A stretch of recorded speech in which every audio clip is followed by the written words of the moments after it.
Well, hello, ladies and gentlemen. James Corbett here, CorbettReport.com with Propaganda Watch for this week. And don't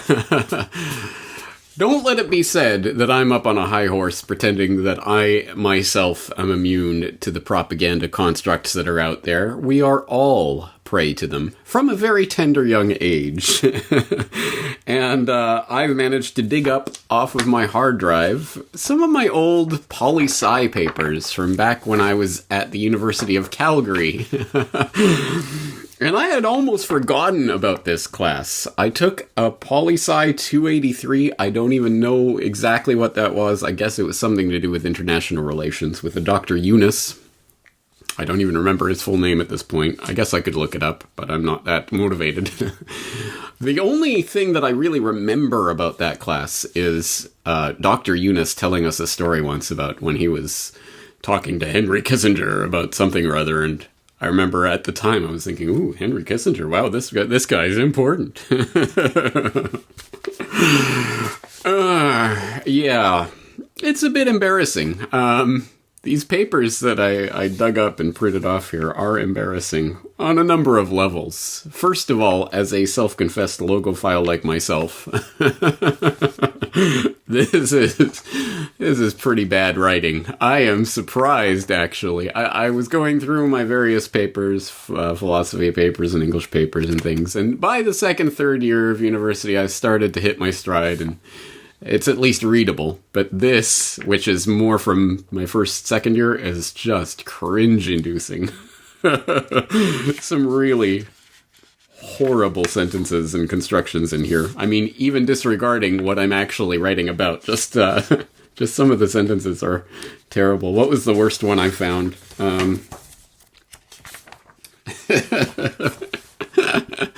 This sentence is just... Historically, the language of science has proven to be one of the only truly universal languages in the world today.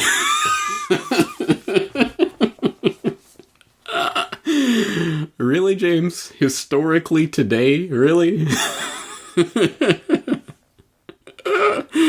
This is bad. This is bad. You don't understand how this is the most embarrassing thing I could do, is to dig up my old writing and share it with you. But I will do so in the interest of showing, not telling, but showing how propaganda affects the minds of the young. And let's look at a couple of the papers that I wrote from that class. Now, over 2 decades ago, 21 years ago, April 6, 1998, I wrote this little gem, The United Nations and Developing Aid. Oh yeah. Which starts by saying, in recent years, developing aid has become a multifaceted topic, no longer simply involving monetary handouts to impoverished countries. As usual, the United Nations is at the forefront of the movement to provide diverse forms of aid to developing countries, fulfilling the promise made in the United Nations Charter to promote social progress and better standards of life in larger freedom, and for those ends to employ international machinery for the promotion of the economic and social advantage of advancement of all peoples. In their attempts to deliver efficient and effective aid, the United Nations has set up the United Nations Development Program, UNDP, an organization which directs the United Nations' attempt to promote sustainable human development throughout the world. This program works to make effective changes in developing countries to promote the betterment of all impoverished peoples. Woo, quite the thesis statement there, James. Yeah, this sounds like a press release for the United Nations, doesn't it? And yeah, the paper pretty much reads that way. It's just full of just gunk about and fluff about how great the United Nations Development Program is. And it ends up on this note. What then does the future hold for the UNDP? Interestingly, a key issue affecting the organization's future is that of program funding. Originally, all the funding for UNDP-related activities came from voluntary contributions from nearly every country in the world. However, in 1983, the Regional Bureau for Latin America and the Caribbean was informed by the indicative planning figure that core funding for programs was being reduced. The result is that non-core funding, such as joint efforts with government or industry, now accounts for more money than core funds in the region. The switch to non-core funds is now being encouraged throughout all of the UNDP's main areas of operation, as it decreases the organization's dependence upon unreliable contributions. The concern has been raised, however, that the association with bodies that do not subscribe to all of the United Nations goals and priorities will dilute the effectiveness of UNDP programs. When governments and industries help to fund the UNDP's activities, they must have a say in what those activities are. This, obviously, can lead to conflicts of interest, whereby the co-funding agent promotes its own development goals at the expense of broader assistance to all parts of society. Whether these concerns have genuine merit is yet to be seen, and will be studied more carefully in future human development reports issued by the UNDP. An interesting bit of hand-waving at the end there. Well, here's this issue about, well, maybe there's people who are funding these programs that don't necessarily have the interests of all of society at heart. Really? Yeah. And then, the entire paper ends with, in conclusion, the United Nations is at the cutting edge of assistance to developing countries. The UN has realized that simple monetary handouts are not an effective way to help encourage growth in the third world. Accordingly, many different issues are now being addressed by various UN agencies, including the UNDP, to raise the standards of living in impoverished countries. Much progress has been made in these matters, but much remains left to do. And as long as there is work to be done in developing aid, one can be assured that the United Nations will be helping to provide it. Wow. And then my works cited list is literally every single work cited comes from the UNDP homepage. Great sourcing there, James. Every single thing cited. I mean, this is just the UNDP press release. I don't remember what the actual specific assignment was for this paper, what we were supposed to be doing, but literally, this is just regurgitating the UNDP site and saying how, don't worry about all these problems, whatever they are, the UN will sort it out. In my defense, again, I think this is just a reflection of the propaganda constructs I was living in as a young child growing up in Canada, subjected to such things as the Heritage Minute, talking about Canada's proud heritage and UN peacekeeping and other such things, which is why I think early on in the podcast, I did come back to this point several times, that the United Nations is not your friend. The United Nations is not there to help you. The United Nations is not all warm and fuzzy, because I had grown up so much with that propaganda ringing in my ears. The United Nations is wonderful, and Canada's been a core part of peacekeeping and other selfless acts on the international stage, blah, blah, blah. That propaganda nonsense really got, I think, into my head, which is why when I started to learn, hey, maybe that's not true, that really was something I hammered home. But perhaps the more interesting paper for our purposes is this one, Global Forces and the Coming Millennium, April 20th, 1998. So just a couple weeks after that UNDP press release I wrote. And this one starts, on the brink of the new millennium, world politics seems to be resting on a precipice, poised between the traditional nation-state system and an increasing trend toward globalization in many international matters. The rise of this trend towards globalization can be traced to several key transnational movements. How these forces are dealt with in future world politics might just determine the future of our nation-state system forever. Well, there you go. Pretty apropos to the subjects that I'm still here talking about 21 years later. So let's see what I had to say at the time. This is where I came in with that historically today sentence. We live in a society since the dawn of man. Yeah, I'd like to think I was always a great writer, but well, we all have to start somewhere, right? Well, here's actually some interesting bits from this. I start by talking about science and technology and how they're going to be important for developing and international relations and blah, blah, blah. The international language of science has historically today been very important. But I have a section on eco-politics, where I note the increasing popularity of environmental consciousness in international politics has created such international organizations as Greenpeace and the World Wildlife Fund. And if you want to know more about the World Wildlife Fund and where it really comes from, how about Why Big Oil Conquered the World? Such occurrences as thick smog, which have become a common occurrence in some major urban centers, show the need for environmentally friendly thinking. Environmentalist thinking has become such a large concern to industrialized countries that the United Nations has organized Earth summits to deal with some of the larger issues. I would also recommend Why Big Oil Conquered the World if you're interested in the Earth Summit and what it was really about. While many environmentalists see this as progress, developing countries tend to argue that the conferences concentrate on sustainable environmental development, which puts them at an unfair disadvantage to the developed world. They argue that while the developed world was allowed to industrialize free of environmental restraints, the industrial countries are now frowning on the third world for doing the same thing. Such complaints are justified and must be addressed. I believe it is important for the burden of helping the developing countries attain environmentally friendly development fall on the industrialized world. That is a nonsensical sentence. Maybe I'm trying to say, I believe it is important for the burden of helping the developing countries to attain environmentally friendly development. I don't know. I'll let you parse that sentence. I think I understand what I'm saying, but it's not even really English. It is unfair to put already struggling countries at a further disadvantage by asking them to shoulder the economic burden of cleaning up their industries. Making such ultimatums only leads to mistrust and discord on the global political scene.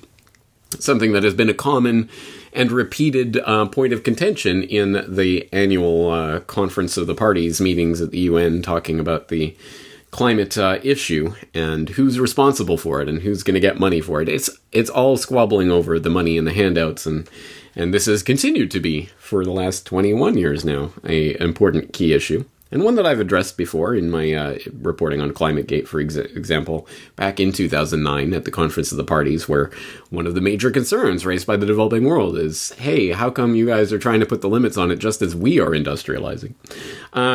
But then I go on to say the importance of ecopolitics as a force in the 21st century, however, may not be very large.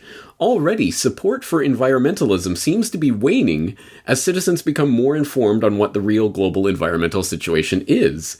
The dreaded greenhouse effect, for example, which has dominated media attention for years, does not seem to be quite so dire as doomsayers originally predicted, if it is even having an effect at all.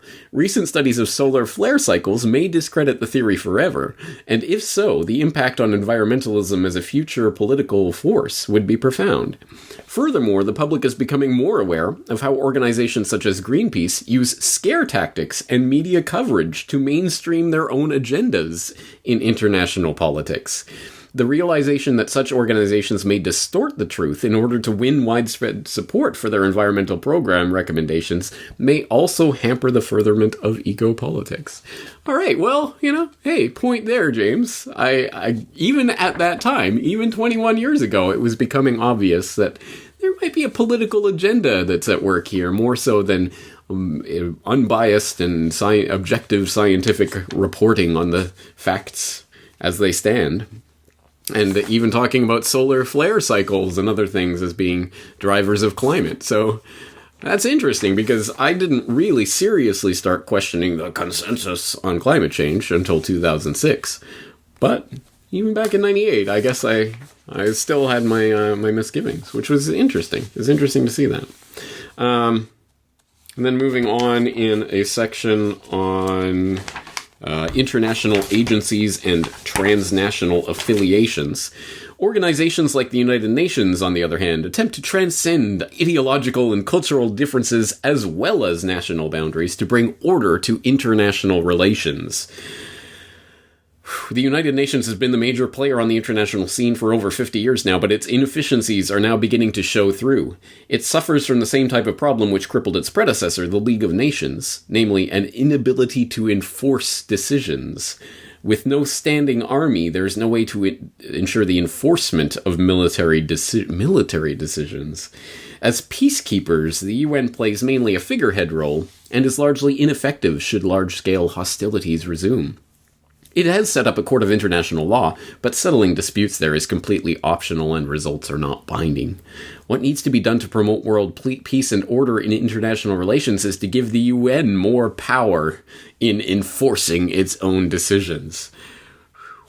Giving the UN this kind of control, though, means nations relinquishing some of their own autonomy. Such submission has not reached widespread appeal with the citizens of the world, however. Militias, unnecessary apostrophe, which have been formed in the southern United States, for example, see the United Nations as little more than an attempt to form a one-world government and thus destroy the US's world supremacy. Similar sentiments, albeit to lesser extents, pervade much popular thought. Until such selfish thinking can be adjusted, there will never be the realization of true world peace and cooperation. Until we can eliminate anyone who disagrees with us, there will not be peace. There's a lot in here that clearly is not coming from 19-year-old me. It's clearly things that I was steeped in from a very young age, and it's interesting to see the way this spills out on the page here. I will direct people to my podcast episode on international law for more about that concept of international law and how it is furthered, fostered, and promoted by entities like the United Nations, and was fostered and promoted in the New World Order of Wilsonian diplomacy in the League of Nations. I'll also direct people to my film literature New World Order episode on Pink Cadillac, which don't watch the movie, but listen to the episode. It's about the militia movement and how it was set up to take the fall for OKC, essentially, and the FBI operation that was going on behind that, the PatCon and all of that. That's an incredibly interesting thing, and especially resonant for me, because as I was even writing about in here, militias in the southern United States? I thought it was the Michigan militia that was the one that was the big boogeyman, but anyway, it was still, I guess, resonated enough for me to be writing about it in one of my term papers here 21 years ago. And there you go. So propaganda sinks deep and it regurgitates itself, perhaps when you least expect it. Then I write about the future of world politics, talking about the global polyarchy and blah, blah, blah. This leads to the rather obvious statement that money will be a large concern of countries in the 21st century, you think? However, as the European Union begins to organize and perhaps dominate the global economy, they will be setting the trend for other countries to organize large, highly profitable free trade common currency zones. One thing is sure, and that is if the United States begins to lose its position as the economic superpower to beat, it will be desperate to adopt new measures to restore its prominence. As the environmental movement starts to lose support for the aforementioned reasons, it will leave behind one important legacy. The idea of ecology seems to be inextricably linked with the idea that all mankind is truly one. And since the whole global environment is so related, and we're all in the same boat, so to speak, perhaps petty differences such as skin color should be forgotten. Only when man begins to recognize he is not fundamentally different from his enemy will the world achieve peace. Whenever the future begins, one can be assured, whatever the future brings, one can be assured it will be an interesting time politically. As transnational forces begin to rise to prominence, it's anyone's guess as to how traditional forms of governance will adapt. I will note, even the use of the word governance is a reflection of propaganda poisoning that I've been subjected to, because of course that is the word that the globalists love to use. It's not global government. Oh, what are you? You're part of one of those militias who's afraid of the United Nations. No. We're talking about governance. It's totally different, guys. Anyway, well, at the very least, I cited 4 completely different sources as my work cited in this paper, none of which are the UNDP website, so some slight progress, huh? Anyway, this is me bearing my my innermost vulgarities to you, in every sense, the terrible writing and the ridiculous regurgitation of nonsense propaganda. But again, I think it is important to just show and to demonstrate that, of course, I don't hold myself up on a high horse in this. We're all swimming around in this propaganda stew, and it sinks in there, and then it comes up on command when it's needed to, in whatever academic or other context in which this stuff is brought out. So I just wanted to share that with you and, atone for my sins of this putrid nonsense that I was spewing out a couple of decades ago, with some links to some of the Corbett Report work that I've done in the intervening decades that hopefully mitigates the propaganda that I was spewing back then. And now that I have an audience, now I can actually spread truth rather than spreading propaganda to a probably very disinterested professor who may have half-heartedly marked these papers. I don't even know what I got on them. I don't remember. I don't care.